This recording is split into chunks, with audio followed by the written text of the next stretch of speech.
Hunter Biden just got awarded $1.7 million in that defamation lawsuit against the Overstock CEO. I love this. It's very interesting. Read a little bit about it. Patrick Byrne in 2023 accused Hunter Biden of soliciting a bribe from the Iranian government. He did an interview and posted it all over social media. You never put it in writing. No, and don't film it. Or that. Moron. I've taught you this. You say it, Yes. and then you deny it. But he says that Biden sought to secure an $800 million bribe from Iran's government in 2021 in exchange for having Joe unfreeze $8 billion in funds and favor Iran in nuclear discussions.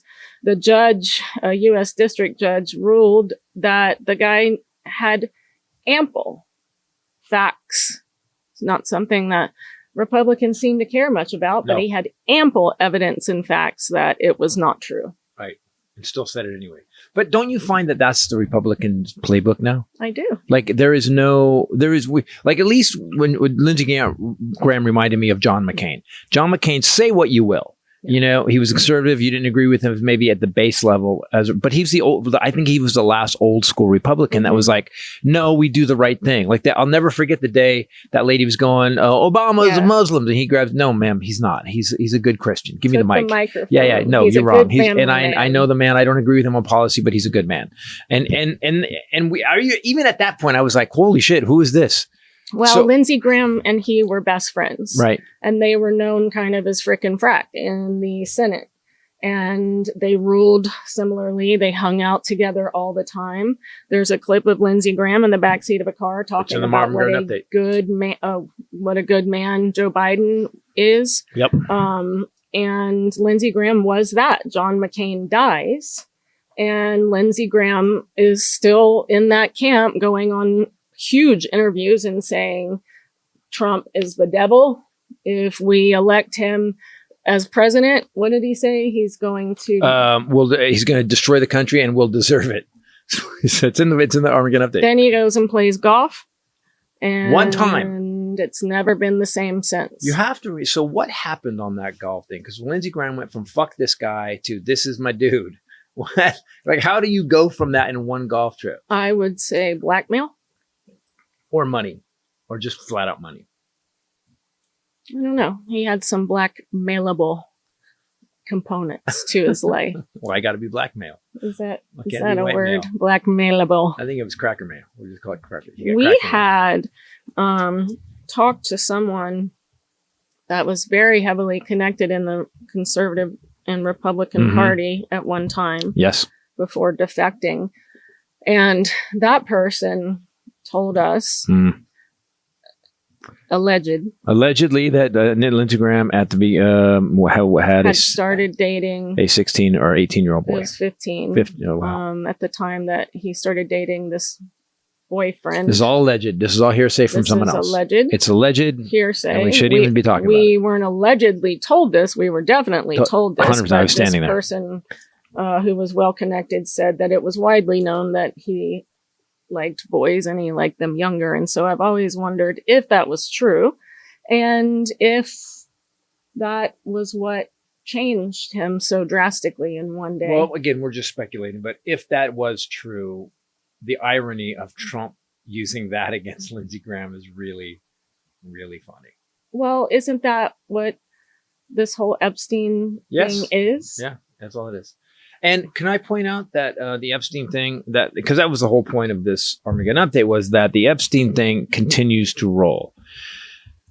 We actually had Kennedy say, do you know anybody on that list, talking to Todd Blanche yesterday? Do you know anybody who else is on the Epstein list? And he goes, there's nobody on the Epstein list.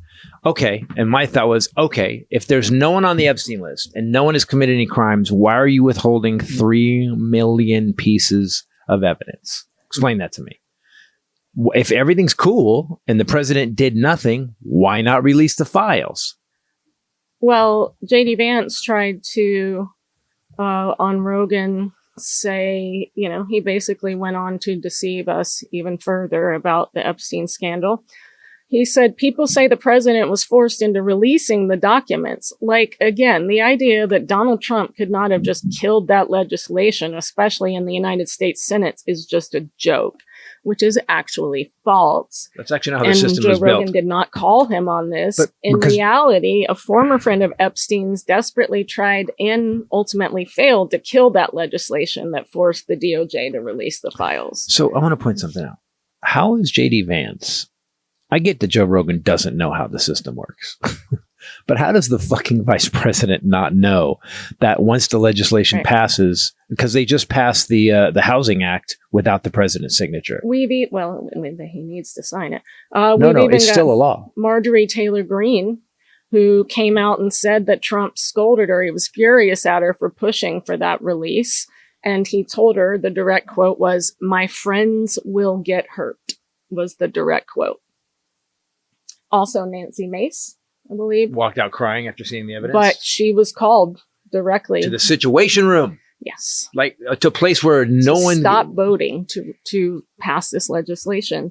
So Trump was forced. He actually was. JD Vance lied. He actually was forced to release it. They tried not to. He tried to talk people out of it. And how's the releasing going? Because as of June, they're calling it mishandled. Vance said on Joe Rogan he definitely threw Trump under the bus because he definitely is going to try to run in 2028. But he said the administration did mishandle the release, especially the communications of it. Didn't a judge like June 16th just reaffirm that you have to release the rest of it? You have to unredact and release it. And they said, doesn't that act cover that anyway? Right. So they went to court because they were trying to say, well, we don't have to release it. And the judge said, no, the law states you have to release it. And the DOJ said, they use the rare "fuck off, we're not doing it" clause. I think it was more.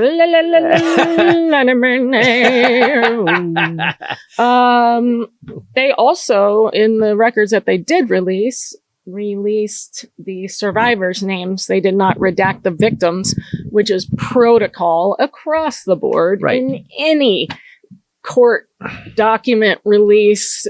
Underage. You protect the victims. Yes. Yes. Left their names unredacted.